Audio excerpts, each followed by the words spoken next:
하나님의 말씀은 누가복음 3장 23절부터 38절의 말씀입니다. 23절 한 절만 읽고 23절부터 38절에 대한 말씀을 나누도록 하겠습니다. 23절 한 절 합독하겠습니다.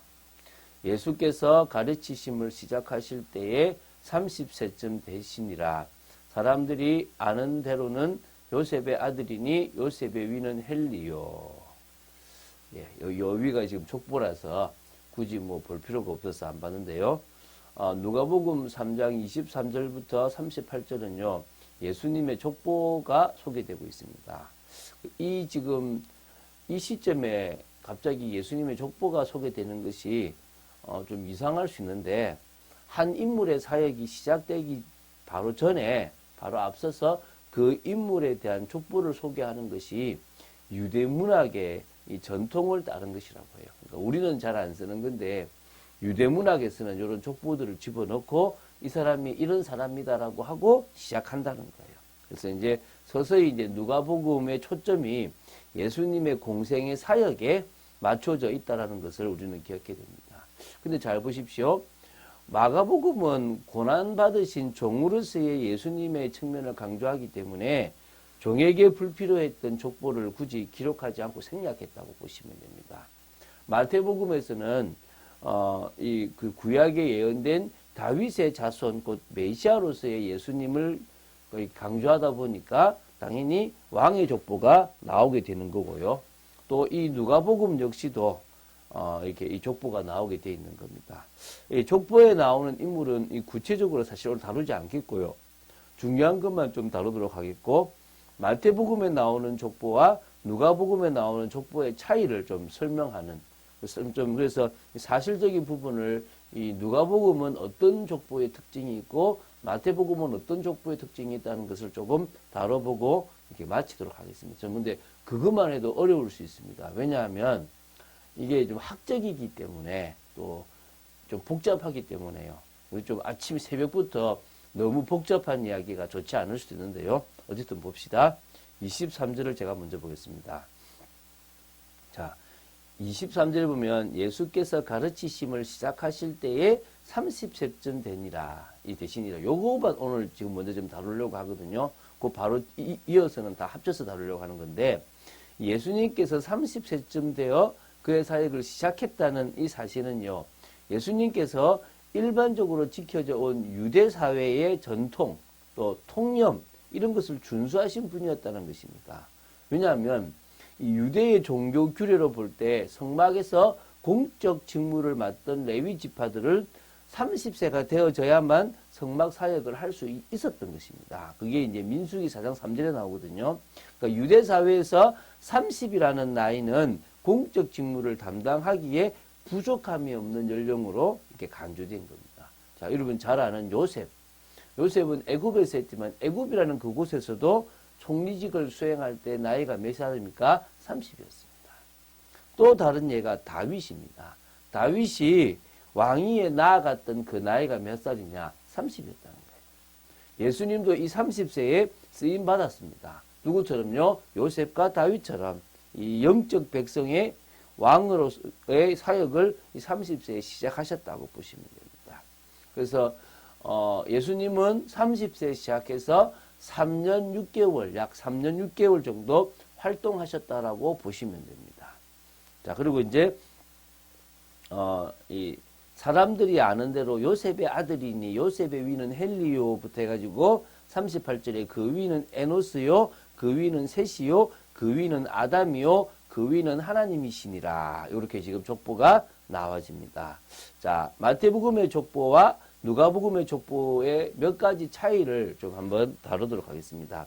첫 번째 차이가 뭐냐면 마태복음에는 모두 42명을 나열하는데 14명, 14명, 14명 이렇게 매우 조직적 구조로 되어 있습니다. 이 14라는 숫자가 히브리어로 이 다윗이라는 단어에 그 철자들을 다 이렇게 숫자를 이렇게 숫자화해서 합치면 나오는 수가 14가 됩니다. 그래서 이 마태는 의도적으로 다윗이란 이름에 초점을 맞춘 조직적으로 했다라고 이렇게 보시면 됩니다. 그런데 이제 누가는 하나님을 제외하고 모두 77명이 이게 나열되고 있습니다. 그러니까 예수님으로부터 아브라함까지만 해도 57명이나 이렇게 나열해 놨거든요. 그러니까 마태는 의도적으로 조직적인 구도를 이렇게 드러냈다라고 보시면 되고요. 누가는 객관적인 사실 자체를 기록하는데 치중했다라고 보시면 됩니다. 그러니까 이 족보의 좀 차이라고 보시면 됩니다. 참고할 것은요. 예수님으로부터 다윗이 이르기까지 서로 일치하는 이름의 단어는 3명밖에 없습니다. 그래서 이제 고위로는 거의 다 비슷한데, 그죠? 직접적으로 요셉의 부친의 이름이 마태복음에서는 야곱으로 나오고 누가복음에서는 헬리로 나옵니다. 요건 좀 이따가 차이를 한번 이야기하겠습니다. 두 번째는요, 어떤 차이가 있냐? 마태복음은 아브라함으로부터 시작해서 하향식 방식의 족보를 이렇게 써내려간 반면에 누가복음은 예수님으로부터 시작해가지고 상향식 방식의 족보를 이렇게 기록했다는 것입니다. 그러니까 마태는 이스라엘 민족의 기원이었던 아브라함부터 예수님까지 연결시키는 이런 이렇게 역사를 한 반면에요. 누가는 역순으로 예수님으로부터 인류의 시조 아담과 더불어 창조주 하나님까지 이렇게 연결을 시켰다는 겁니다. 그럼 그 이유가 뭐냐? 한 두 가지를 크게 볼 수 있는데, 첫 번째 먼저 볼 것은 강조점이 다르다는 거예요. 마태는 예수님이 아브라함의 약속을 계승하는 언약의 상속자인과 동시에 다윗 왕통에 계승하는 메시아라는 사실을 유대인들에게 설명하기 위해서 아브라함과 다윗으로 시작하는 예수님의 족보를 기록하고 있는 거고요. 반면에 누가는요, 어떤 족보냐면 이 예수님부터 시작해가지고 인류의 조상 아담에게까지 이렇게 연결시키잖아요. 그러니까 예수님이 어떤 역할을 했냐? 불순종하여 죄와 사망을 이 세상에 들어오게 한 아담과 비교되는 자, 다시 말하면 아담의 문제를 해결할 자로 지금 드러내려고 하고 있는 겁니다. 그러니까 다시 말해서 불순종한 아담과 달리 순종했기 때문에 구원과 생명을 이 세상에 가져온 제2의 아담이라는 인자라는 사실을 지금 보여주고 있는 겁니다. 또 그리고 예수님의 족보를 하나님에게까지 거슬러 연결시킴으로써 예수님이 창조주 하나님의 아들이라는 사실까지도 드러내고 있다는 것입니다. 그래서 또 왜 이렇게 했냐? 그 소망을 가지게 하는 부분도 좀 달라요. 마태는요, 예수님을 아브라함과 다윗의 자손으로 소개함으로써 유대인의 왕이며 이스라엘의 민족적 메시아의 소망을 성취하시는 분으로서 그런 믿음과 소망을 가지게 했고요. 누가는 인류의 시조 아담과 인간의 창조자 하나님과 연결시켜 그를 세계 열방의 구원의 소망을 성취하는 분으로 믿어야 된다라는 부분에 소망을 가지게끔 한 거라는 겁니다. 자, 세 번째는요, 좀 복잡하죠, 그죠? 여기까지만 하면 끝납니다. 마태는 요셉의 족보를 중심으로 기록했다라고 주장하는 사람이 있고요. 누가는 마리아의 족보를 중심으로 기록했다라는 말이 있습니다.